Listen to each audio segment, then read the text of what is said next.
Last night I was looking through my introduction video. I was doing some post-production, feel me? And it's fucking shit.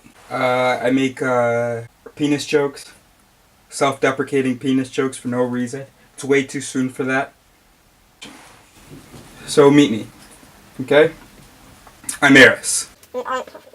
I am from Eris City, which is such a stupid thing to say. But so let's just call it Chicago. I'm from the suburbs. I went to school in Chicago, and then and this is a good story. I ran into a little trouble. And I really didn't bring the trouble with me. I just ran into it. So then a few months later, this woman comes in my French class. She's like, yo, who wants to go to France, study abroad at some point? I was like, yeah, cool. Whatever. At some point, I will tell you the story of why I'm here.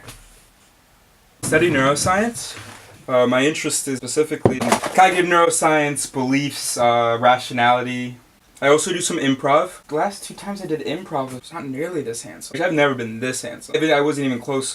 Jesus Christ. I can't talk about myself without sounding like a prick. Those are not society's rules. Even if you know you might be wrong, right? I might be butt shit ugly. I'm just saying that when I look in the mirror, I'm just like really pleased. And maybe that doesn't mean I'm handsome, right? And maybe beauty is just as subjective as y'all say it is. Fuck it, I'm getting on a tangent, but the point is, you cannot say that you are handsome, because it sounds like you think you're better than the other person. I don't think that, no, I'm just like stating facts. Anyways, what else? Now I'm living in Paris. I was supposed to leave in June, and then I was just like, fuck it. And I decided to stay. The biggest thing that pushed me to do this channel was that I was having a whole bunch of problems at work. I would act a certain way, and people tried to read me as though I'm a normal human being. There's nothing wrong with being normal. Bear with me. We'll have a whole nother video talking about the idea of normal. The fact is that in my head are written different rules than are written in most humans' heads. When I do things, I do it for one reason, whereas another human might do the same thing, but for another reason, right? And if a human had my reason, he wouldn't... Are you getting lost? We'll have a whole video about that. In other news, I'm not super believing, but that, again, that'll be a whole nother video. I can't really give you snippets because I don't actually trust you. Most people get agnostic and atheist all like messed up. Oh, agnostic is when you're not sure. Atheist is when you say there's no God. For some people that may be it, but no. God, I sound like such an arrogant piece of shit. Help me out. I need to give you people context so you can understand me. So that's what we're gonna fucking do. Alright?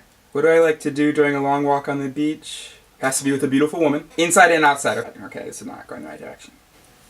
It'd be cool if I could, like, tempt fate by running at a shark. I don't approve of fear. And I don't care about leaving. Feel me? Life is a party. Sometimes it gets boring.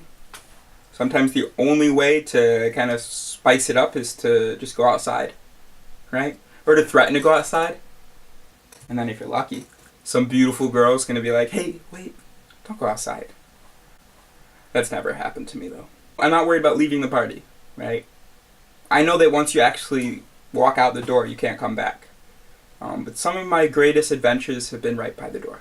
But what does scare me? The ocean in the middle of the night. That just mass. It's all black. Black's not bad.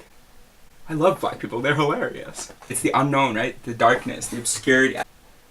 But the biggest thing that scares me is divorce. Literally like, fuck, that's not possible. You can't take half my house. We can't split our house. Wait, and I'm not talking about finances. Like, how does that even work for the basement? The crawl space, whatever. Take a bath. The neighbors can see you. And that's actually like what it feels like. Well, my ideas about romance we'll get into another time.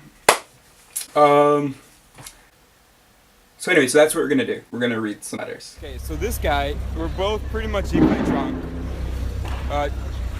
Voila. And we're gonna fight, but I told him he has to start. Alright, so we didn't fight. Said it at the end, I don't wanna fight. But then he said, leave your friends and come with me, come home with me. And I started to realize, what? So I gave him a bisou, a big bisou on both cheeks. most intimate I've ever been with a man. That's not true, but, and, 10 euros to fuck, man. 10 euros to fuck Francis right there, man.